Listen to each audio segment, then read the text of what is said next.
We are now 100 days into the Israel-Hamas war. Headlines across the globe these last 3 months and more have highlighted the horrors of the conflict and a record scale of devastation and human misery. In the latest fresh Israeli strikes that hit Gaza's Khan Yunis on Sunday as the war marked its 100th day, the war is being termed as the longest, bloodiest and the most destructive conflict between the two territories. Massive protests have broken out all over the world. A large number of residents of Tel Aviv, Jerusalem, London, Rome, Tehran, Washington DC, Seattle and many other cities worldwide are up in arms, demanding a ceasefire.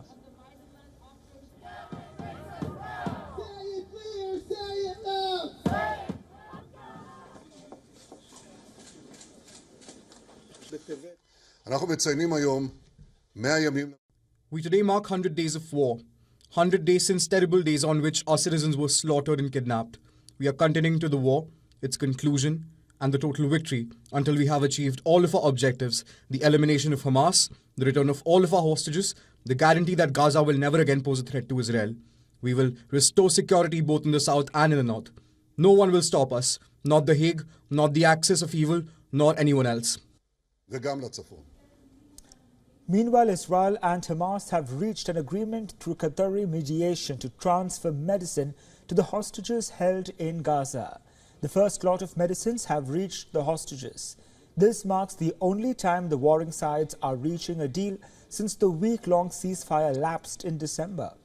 On the other hand, United States Secretary of State Antony Blinken set out a path forward to Gaza peace after his latest West Asian tour. Blinken has made multiple visits to the region as the U.S. continues to balance Israel's offensive.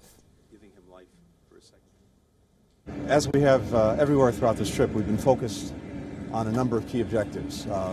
First, preventing the conflict from spreading. Second, getting more humanitarian assistance into people who need it. 3, increasing protection for civilians.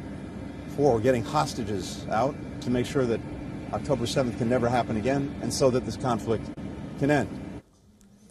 Gaza is not the only front that Israel is dealing with.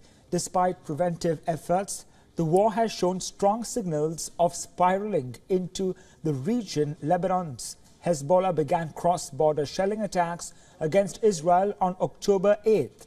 And in the latest, Israeli troops killed 4 gunmen at the Lebanon border area who were trying to enter Israel.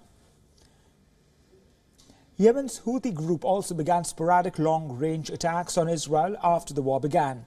Its barrage of strikes against vessels traversing the Red Sea became a concern. The Red Sea is a critical channel for world trade. The US and UK were quick to respond to increasing threat to shipping. The Royal Air Force launched multiple strikes against Houthi targets across Yemen. While Israel deals with a multitude of issues, destruction sees no bounds in the Gaza Strip. Displaced people continue to scramble to obtain essential supplies for survival. The Israeli offensive in the Gaza Strip has left the Palestinians on the brink of death and darkness. I have a small tent. The cold has killed us. There's no food. There is nothing.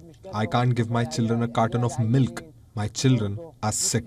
They won't give us any nylon. Employment opportunities have also come to a standstill in the Strip. Israeli authorities have barred Palestinian workers with permits from entering Israel, and able-bodied people are looking for other avenues of work.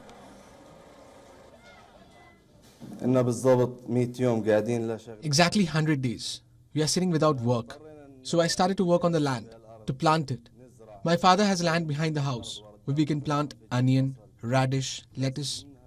We are preparing for Ramadan. There is no work in the city. People now are managing their tasks without getting workers. We don't have another source of income in our life. We used to rely on work in Israel. Israel is closed now. And we are just sitting, playing cards. This is our life.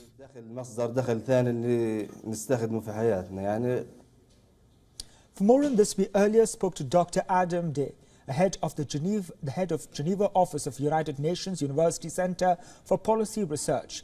Dr. Adam Day also served as political advisor in UN missions in Sudan, South Sudan, Lebanon and Democratic Republic of the Congo. Let's listen in to what he had to say.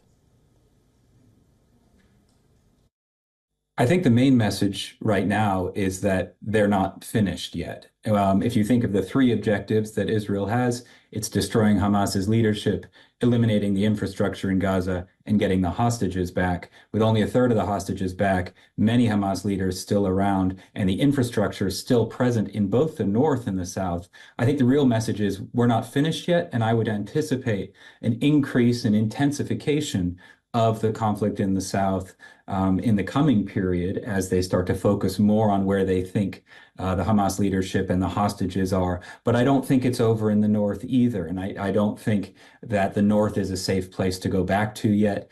Philippe Lazzarini, the head of the UN Relief and Works Agency, said that much of that part of Gaza is not habitable. And so I think we're in a place where the message really is that we're still in the intense period of military operations, and there isn't really a vision for that day after that you mentioned a bit earlier in the program.